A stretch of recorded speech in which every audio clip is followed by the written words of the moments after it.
SBA Publications.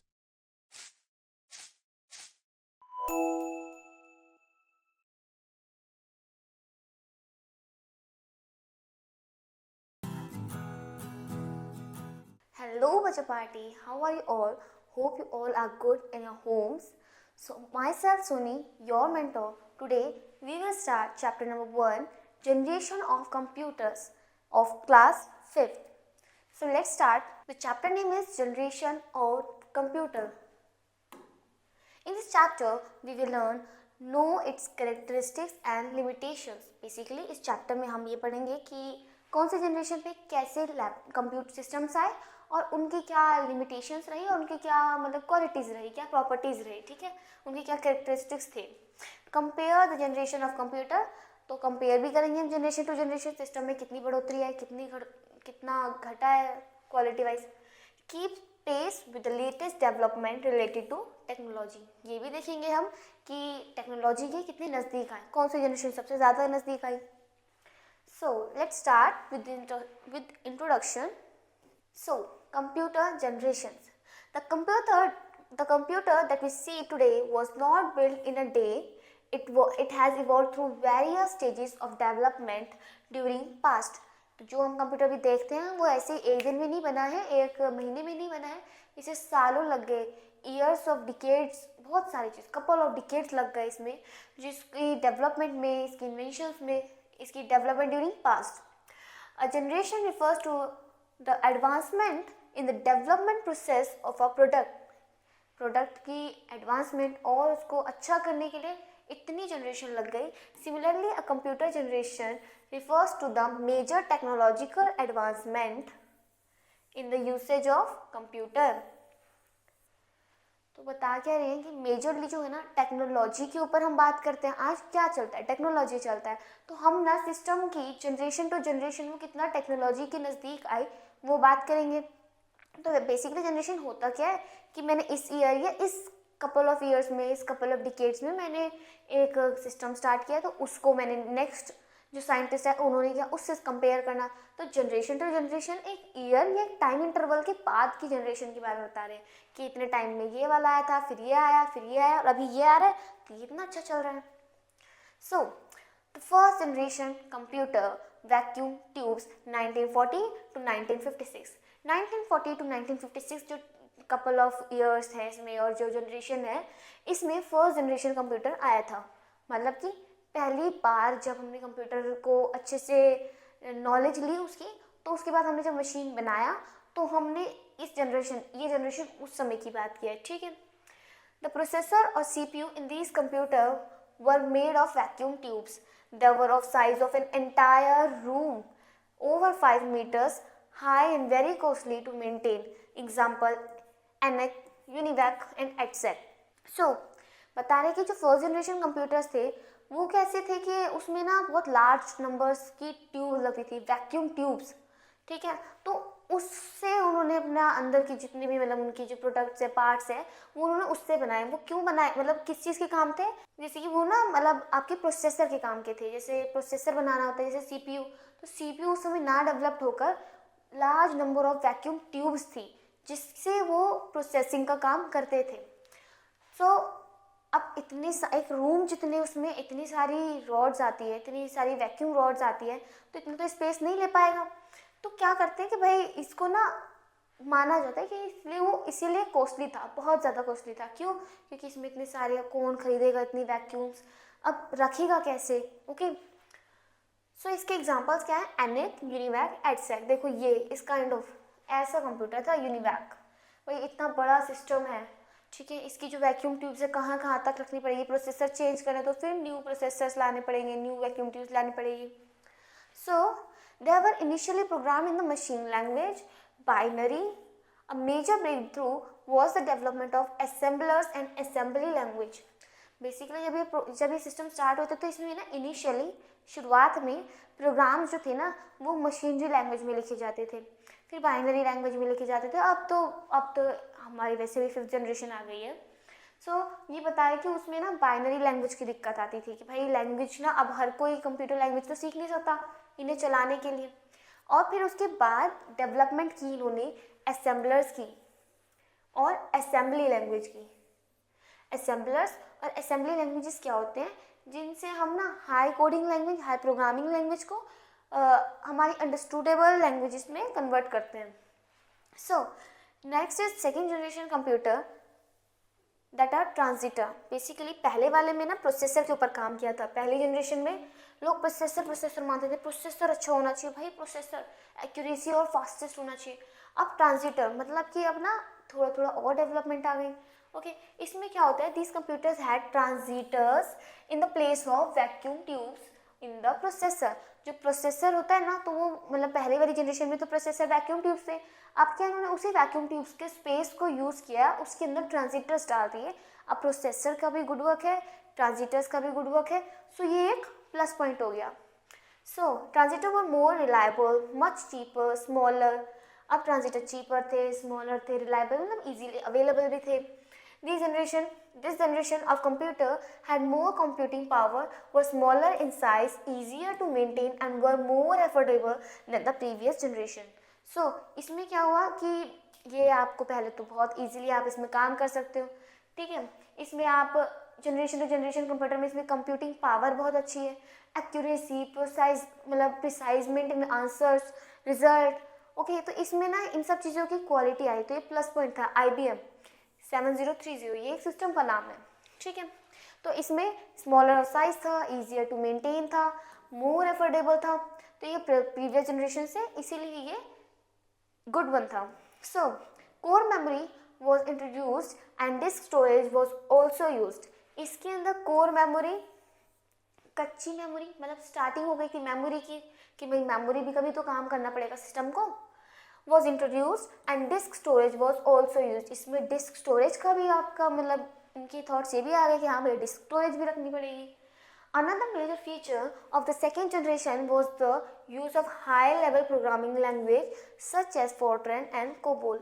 अब क्या था, इन्होंने सेकेंड जनरेशन में काम किया कि इन्होंने जो हाई लेवल प्रोग्रामिंग लैंग्वेज है उनको भी इसमें स्टार्ट कर दिया। मतलब कि आप अपनी लैंग्वेज में भी कर सकते हो, हाई लेवल लैंग्वेज में कर सकते हो। अब ये दोनों लोग यूज़ कर सकते हैं इसे, ठीक है। सो तो ये दो इन्होंने लैंग्वेज भी निकाली कि ये लैंग्वेज होगी, ये हाई प्रोग्रामिंग लैंग्वेज होगी इसको, इस सिस्टम को चलाने के लिए। These revolutionized the development of a software, for example IBM 1000, IBM 650, IBM 1401, NCR series. तो ये एग्जाम्पल्स दे रखे हैं कि उस समय ऐसे ऐसे सेकेंड जनरेशन के कंप्यूटर्स के नाम हैं। The third generation computers integrated circuits, that is ICS, from 1964 to 1971। तो इस जनरेशन में क्या हो गया था, ये थर्ड जनरेशन है। अब क्या है, जब साइंटिस्ट काम करते हैं, इन्वेंशंस करते हैं ना, तो पहले की गलती से दूसरा सीखता है, फिर दूसरे की गलती से तीसरा सीखता है। ऐसे ही धीरे धीरे आप जितने भी साइंटिस्ट वाले फील्ड में काम करोगे, पढ़ाई करोगे, तो आप उसमें देखोगे कि पहले जिसने गलती कह रही है ना, कुछ भी हो ये तो नहीं करना है, नहीं तो लोग मजाक बनाएंगे, उसने भी तो किया था, उसका भी नहीं हुआ, तुझे तो ध्यान देना चाहिए था। सो वो क्या करते हैं, जनरेशन टू जनरेशन नई नई चीज़ें, एक्स्ट्रा चीज़ लाएंगे, पुरानी चीज़ को हटाएंगे, गलतियों को हटाएंगे। So these computer use integrated circuits, इनके अंदर सर्किट्स का काम करना स्टार्ट हो गया, सर्किट से रिलेटेड काम होने लगे। The transistors were miniaturised and kept on the silicon chips called semiconductors. अब सेमीकंडक्टर्स क्या होते हैं, कंडक्टर्स होते हैं आपके जिनसे आपके इलेक्ट्रिसिटी हीट पास होती है, इंसुलेटर्स होते हैं जिनसे नहीं हो पाती है। सो सेमीकंडक्टर होते हैं ऐसे जो किसी सूटेबल करंट पे, सूटेबल अमाउंट ऑफ करंट पे चलने लग जाते हैं कंडक्टर की तरह। और अगर उससे कम अमाउंट का पावर मिला या उससे कम अमाउंट का करंट मिला, सो वो काम करना बंद कर देते हैं, वो फिर आपके इंसुलेटर बन जाते हैं कि भाई हम तो नहीं है भाई कंडक्टर, ओके हम नहीं कराएंगे भाई इलेक्ट्रिसिटी कंडक्ट। और उनको उनकी इक्वल अमाउंट में अगर एनर्जी दे दी या हमारी जो पावर सप्लाई दे दी, तो उसके बाद हाँ हम तो कंडक्टर ही थे, सही हम तो कंडक्टर ही थे। तो सेमी कंडक्टर्स का ना, क्योंकि ये बहुत चीप होते हैं, यूज़ में आ जाते हैं और रीयूजेबल, और इनके बहुत सारे अलग फ़ायदे जो हम फिजिक्स में पढ़ेंगे, केमिस्ट्री में पढ़ेंगे, ठीक है। तो मिनिएचराइज्ड मतलब कि इसमें ना आपकी इंटीग्रेटेड आपके ट्रांजिटर्स और आपके प्रोसेसर, इनको ना छोटा छोटा बना दिया, सो दैट एक सिस्टम में इसको एक साथ रखा जा सके। अब ये ना बहुत बड़ा ना लगे आपको, ठीक है। तो कैप्ट ऑन सिलिकॉन चिप्स, और सिलिकॉन चिप्स को क्या कहते हैं, semiconductors, which drastically increase the speed and efficiency of computer. अब बड़ा सा स्पेस ना घेरने की बजाय छोटी छोटी चिप्स में हमने डाटा रखने लगे, काम की चीज़ें रखने लगे, प्रोसेसर, ट्रांजिस्टर्स, तो अब क्या है, उसकी एफिशिएंसी बढ़ गई, स्पीड बढ़ गई। ओके, तो इसने स्पीड और एफिशिएंसी ऑफ कंप्यूटर पे ड्रास्टिकली मतलब फटाफट इंक्रीज पाया। तो ये हमारे स्पीड और एफिशिएंसी से मतलब थर्ड जनरेशन में स्पीड और एफिशिएंसी बढ़ गई सिस्टम्स की। This led to the usage of computers in offices, colleges, personal use and exploration of computer usage in every field. इसके कारण क्या हुआ, जो इतनी मतलब हो गया, तो इससे क्या हुआ, लोगों को कंप्यूटर के बारे में पता चला। अब अभी तक तो लोग मतलब साइंटिस्ट बना रहे थे, अब घर बार में देने थोड़ा ना आएंगे कि लो भाई हमारा प्रोडक्ट शैम्पू या निरमा तो है नहीं, तो क्या है ये कंप्यूटर। तो अगर इनकी क्वालिटी से पता चली लोगों को कि हाँ भाई अब इसमें स्टोरेज कर सकते हो, आप फलाना ढिमकाना काम भी कर सकते हो, ये भी कर सकते हो, वो भी कर सकते हो, तो लोग उसे लेने लगे। तो इनका काम स्टार्ट हो गया है, इनकी ना फील्ड में, हर फील्ड में ये बढ़ने लग गए, जैसे कि आपके कॉलेजेस, इंस्टीट्यूशन, स्कूल्स, ठीक है, हॉस्पिटल्स, और कंप्यूटर की एक्सप्लोरेशन। उसके बाद ना छोटे छोटे बच्चे तक के लोग भी समझ में आ गए, अच्छा तो सिस्टम, तो वो भी उसमें वर्क करने लगे कि हाँ भाई ऐसे होते हैं ना प्रोग्राम, हम भी बना के देखते हैं। तो धीरे धीरे ये इंक्रीज कर दिया level of usage of computer, मतलब कि कंप्यूटर का यूसेज बढ़ा दिया लोगों ने। Next is fourth generation computer, micro processor, which is 1971 to 1989. These used microprocessor or chips. The microprocessor were smaller than a postage stamp and had tremendous computing capabilities. Example, IBM PC, HP laptops, Mac notebook, etc. Fourth generation computer में क्या हुआ, आपके जो processors थे वो micro होते गए, मतलब कि बहुत छोटे छोटे होते गए। ठीक है, अब आपके छोटे छोटे ढेर सारे लग गए, तो मतलब प्रोसेसर की स्पीड तो हो गई, प्रोसेसिंग बहुत अच्छे से होता है, ऑपरेटिंग बहुत अच्छे से होता है, इनको यूज़ कैसे करना है। ठीक है, स्मॉल होते लाइक अ पोस्टेज स्टैम्प, मतलब पोस्ट ऑफिस के टाइम पे जब हम एक करते हैं ना, पोस्ट करते हैं लेटर, तो उसमें एक स्टैम्प लगता है, इतना सा होता है वो, इतना सा इनमें प्रोसेसर बनाने लगे, माइक्रो प्रोसेसर बनाने लगे, ट्रेमलेस कंप्यूटिंग कैपेबिलिटीज। इसके कारण क्या हुआ, जो हमारे कंप्यूटर की एबिलिटीज़ है, कैपेसिटीज़ हैं, वो इंक्रीज होने लगी, बढ़ने लगी। ठीक है, मैनेजिंग होने लगा, सब कुछ काम मैनेजिंग होने लगा। इसके एग्जांपल्स क्या है, IBM PC, HP laptops, Mac notebook, क्योंकि इसमें छोटे छोटे से एरिया में बड़े बड़े अमाउंट की चीज़ें रख पाए, तो ये एक छोटा सा सिस्टम बन गया, जैसे कि लैपटॉप, ठीक है, मैकबुक, ये एक सिंगल पर्सन यूज़ कर सकता है। ठीक है, and they use VLSI allows the equivalent of tens of thousands of transistor। इसके अंदर आप 10 of thousand of transistors लगा सकते हो। ठीक है, to be incorporated on a single chip, और वो भी किसमें, सिर्फ एक सिंगल चिप में। This led to the development of the microprocessor और a processor in a chip, क्योंकि छोटे से उसमें से इतनी सारी चीज़ें लगा सकते थे, माइक्रो प्रोसेसर में इंक्रीज हुआ। ठीक है, use of microprocessor in computer increase reliability, precision, reduces size and cost.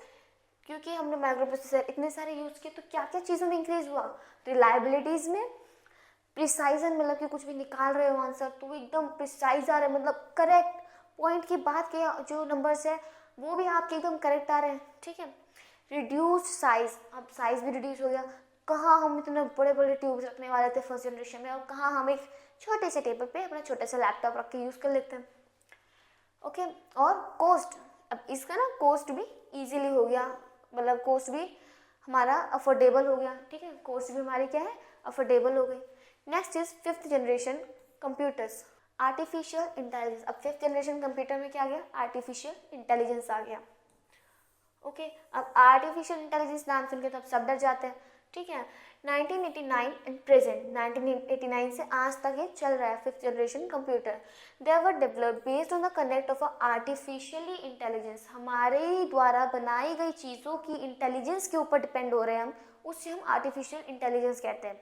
ठीक है, तो ये किसके ऊपर, इसके जो पूरा कॉन्सेप्ट है ना इस सिस्टम को चलाने का, वो है आपका आर्टिफिशियल इंटेलिजेंस के ऊपर। Okay, the different types of fifth generation computers are desktop, notebook, laptop, palmtop, server, mainframe and super computer.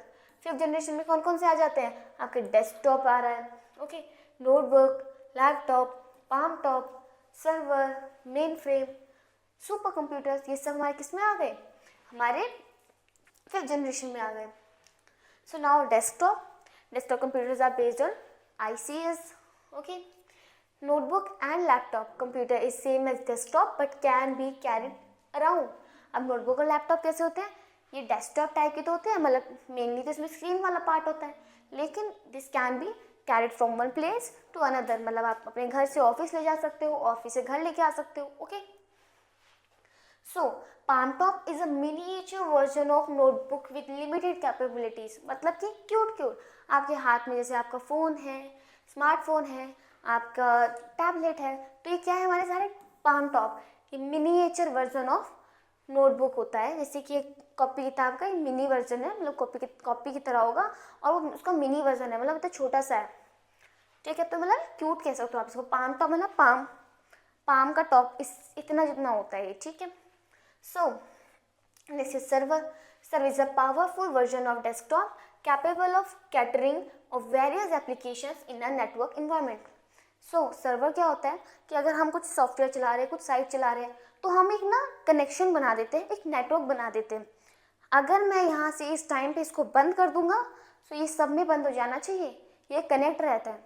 तो एक जो हेड होता है वहाँ से, उसे हम सर्वर कहते हैं, और जो ये सिस्टम, सो जैसे एक आपका हेड है, वहाँ से आपका सिस्टम आ ही नहीं रहा है, नेटवर्क ही नहीं आ रहा है, हाँ भाई आपकी इन्फॉर्मेशन ही नहीं आ रही, तो जो छोटे सिस्टम है उन तक तो आपका पहुँच ही नहीं रहा है नेटवर्क. तो सर्वर क्या होता है, पावरफुल वर्जन ऑफ डेस्कटॉप बता रहे हैं कि भाई एक सिस्टम से आप ढेर सारी चीज़ों को चला रहे हो. ठीक है, तो उनमें आपका वेरियस एप्लीकेशन है, नेटवर्क एनवायरनमेंट, एक इन्वायरमेंट बन जाता है जिसे हम नेटवर्क इन्वायरमेंट कहते हैं. ओके, अगर एक जगह हेड से ही खत्म हो गया काम, तो आपका भाई मान जाओ सर्वर तो आपका डाउन हुआ, तो आप कहीं नहीं चला सकते.